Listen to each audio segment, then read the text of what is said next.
I personally do not think it's a non-starter. And I think it's a big, big mistake for Americans and for President Trump and Secretary Rubio to frame it as a non-starter.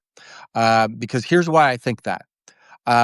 Let's say that my day one, day two scenario, right? So let's say on day one that Zelensky acquiesces, he agrees with, he doesn't want to, but he agrees, okay, wherever the Russian soldiers are today, we're not going to try to keep fighting them. We're going to let the Russians stay there for the foreseeable future.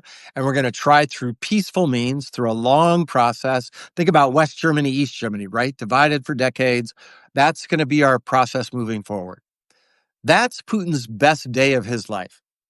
That's what he's been trying to get for the last 11 years. That puts him in the history books next to Peter the Great, Catherine the Great, as one of the Russian leaders that expanded the Russian Empire.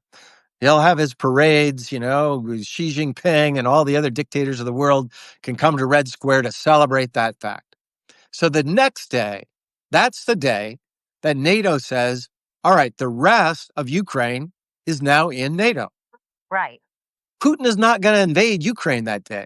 He just achieved the most important thing to him in his life. Why would he screw it up by going back to war? By the way, he's already has a million casualties. His economy is in a mess.